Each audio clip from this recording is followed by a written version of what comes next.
What's going on, everybody? Welcome into Tennessee Football Talk. My name is Joey Petersen. So happy that you are joining me today. I wanted to shed some light on today's show on just how good Braylon Staley has been. Because I don't know if you missed the news, but this week, earlier, he got added to the Biletnikoff Award watch list.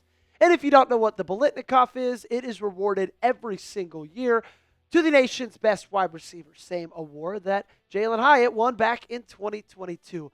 And I just think that that is unbelievable because we were all excited about Braylon Staley coming out of high school. I mean, he was a four-star recruit, but if you look back at that class, he wasn't near the immediate top of it.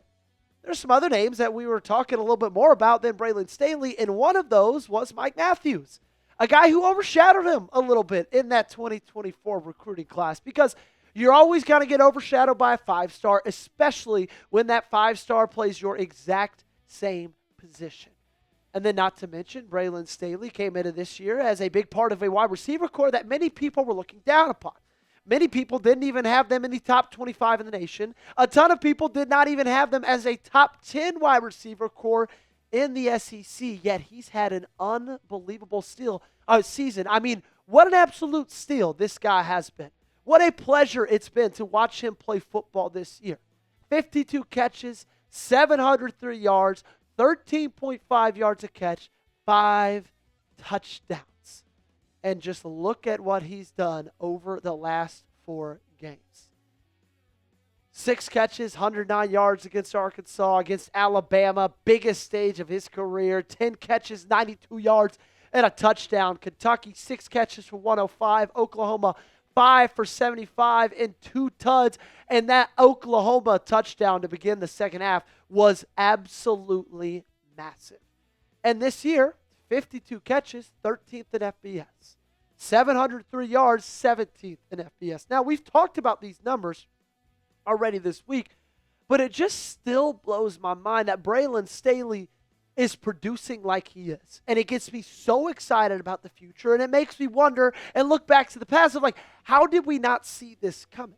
Because let's be real, we did not see this coming. We didn't expect Braylon Staley to have this type of a season. That's why I'm sitting here today and telling you what a steal this guy was in the 2024 class. He is exactly what Squirrel White was supposed to be. I remember Squirrel White's recruitment vividly. Everybody was so excited about him. Everybody was so excited about what he could do with the ball once it was in his hands.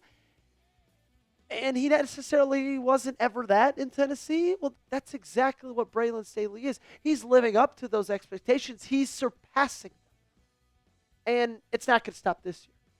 Coming up, I'm going to tell you exactly what Staley means for the future of this program. Okay? I'm going to tell you exactly what Braylon Staley means for the future of the Tennessee Volunteers in the years to come. Before that, though, we got to check in on our season-long sub-battle with the Alabama Football Report. We have closed the gap quite a bit. We were down, we looked a couple days ago, 90. I think we're now only down 60. That's not bad whatsoever, but we still got a little bit of ways to go. If you guys have not joined us yet, subscribe right now to help us catch up to the Alabama Football Report. I got to look my bosses in the eyes and tell them, hey, we are the best college football channel in chat sports. I need y'all's help to make that happen. It gives me so much confidence going into next year. Truly. What Braylon Staley has been able to do gives me a ton of excitement about this wide receiver core in 2026.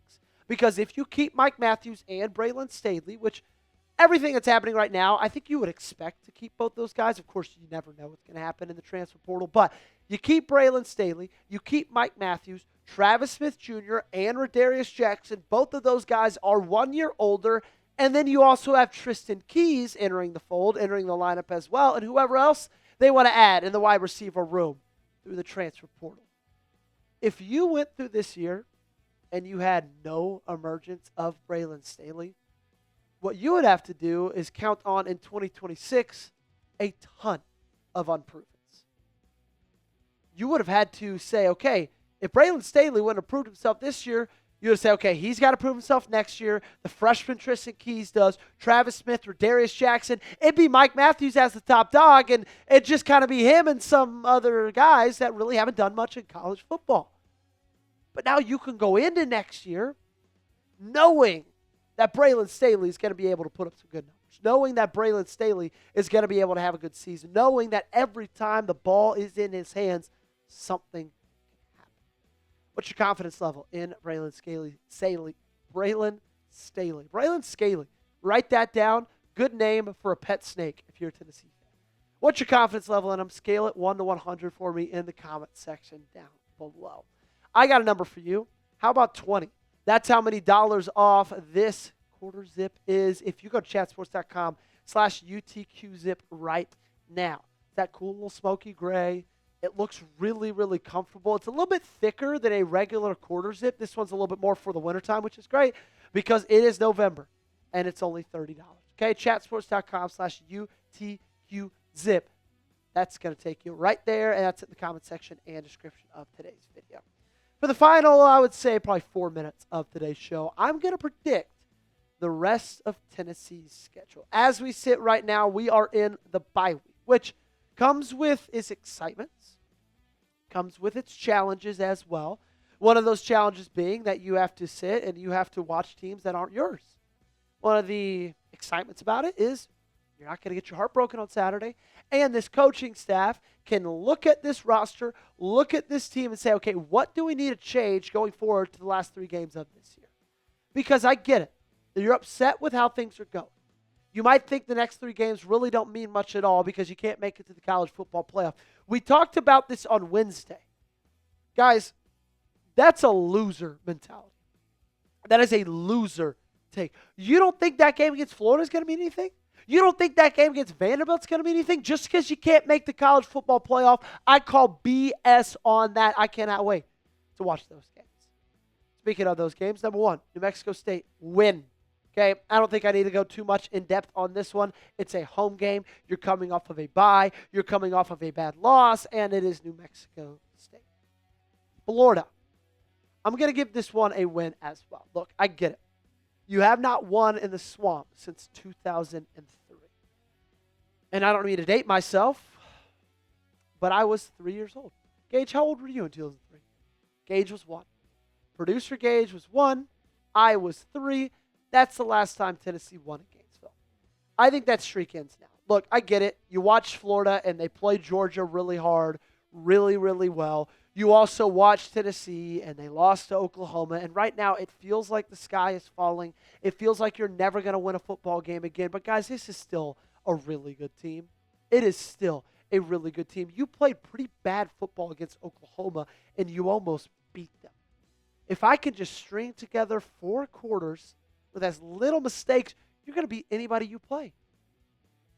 And you're better than Florida is. I get it. It doesn't feel like that right now, but it's true. It's true. When you lose, you feel like you're never going to win again. And when you win, you feel like you're never going to lose again. And I feel like they won't lose again for the rest of this year. Because my 3rd game, final game of the season, Vanderbilt, I'm going to be at this one, by the way. Super excited about that. I think they're going to win over the Commodores. Look, I get it. Vandy's a cute story.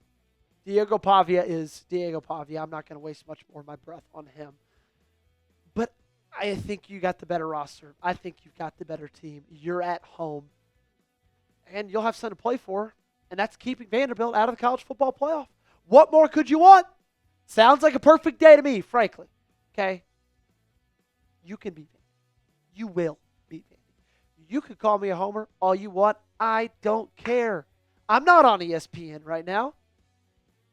I'm not on CBS. I'm not on SEC Network. I'm not on ABC. This is Tennessee Football Talk with Joey Petersen. What do you expect?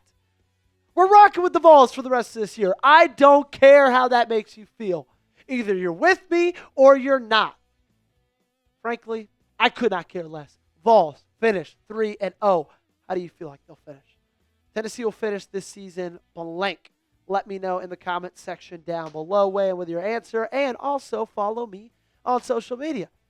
Twitter, TikTok, Instagram. I'm on all platforms, and I'm right here every day me and producer Gage, we work so hard day in, day out to get you guys the best coverage. So would you please subscribe? It helps put food on the table for him, helps buy my wife Christmas presents, and of course, helps keep you locked in.